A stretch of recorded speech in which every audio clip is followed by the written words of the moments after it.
মোৰ প্ৰিয় গায়ক জুবিন গাৰ্গ। আৰম্ভণি। অসমীয়াৰ প্ৰাণৰ শিল্পী জুবিন গাৰ্গ এজন প্ৰসিদ্ধ গায়ক, সংগীতজ্ঞ, সংগীত নিৰ্মাতা, চলচ্চিত্ৰ নিৰ্মাতা, পৰিচালক আৰু অভিনেতা আছিল। জুবিন গাৰ্গ অসমীয়াৰ হিয়াৰ আমঠু। অদ্বিতীয় কণ্ঠ আৰু প্ৰতিভাৰ বাবে তেওঁ বিশ্বজুৰি সমাদৃত। তেখেতক অসমৰ হাৰ্টথ্ৰব, লুইত কণ্ঠ, হামিং সম্ৰাট আদি নামেৰেও জনা যায়। প্ৰাৰম্ভিক জীৱন।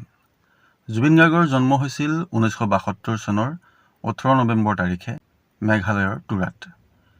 তেওঁৰ পিতৃ মোহিনী মোহন বৰঠাকুৰ এজন মেজিষ্ট্ৰেট আৰু কবি আছিল আৰু মাক ইলি বৰঠাকুৰ এগৰাকী গায়িকা আৰু অভিনেত্ৰী আছিল। ব্যক্তিগত জীৱন। জুবিন গাৰ্গে 2002 চনত গৰিমা শইকীয়াৰ সৈতে বিবাহ পাশত আবদ্ধ হয়। তেওঁ আছিল প্ৰকৃতিপ্ৰেমী। মানৱতাক ধৰ্মৰ ঊৰ্ধ্বত ৰাখিছিল। তেওঁ কৈছিল, মোৰ কোনো জাতি নাই, মোৰ কোনো ধৰ্ম নাই, মই মুক্ত। সংগীত যাত্ৰা। জুবিন গাৰ্গে 1992 চনত অসমীয়া সংগীত এলবাম অনামিকাৰে তেওঁৰ পেছাদাৰী সংগীত জীৱন আৰম্ভ কৰে।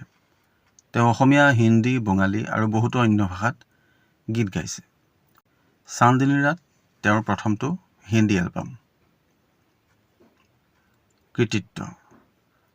জুবিন গাৰ্গে 40টা ভাষাত 38,000ৰো অধিক গীত বাণীবদ্ধ কৰিছিল।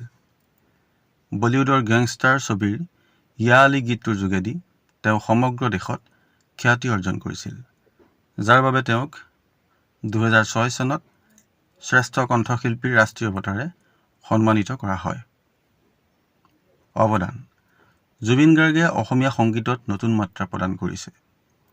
তেখেতৰ কণ্ঠৰ যোগেদি অসমৰ লোকসংগীতসমূহে প্ৰচাৰ আৰু প্ৰসাৰতা লাভ কৰিছিল।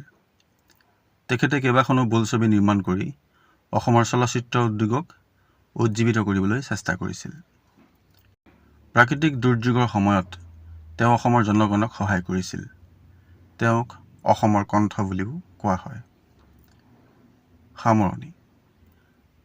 প্ৰকৃতিপ্ৰেমী মানৱদৰদী এইজন মহান শিল্পীয়ে 2025 চনৰ 19 ছেপ্টেম্বৰৰ দিনা ছিংগাপুৰত মৃত্যুবৰণ কৰে। তেখেতৰ মহাপ্ৰয়াণ অসমৰ বাবে অপূৰণীয় ক্ষতি।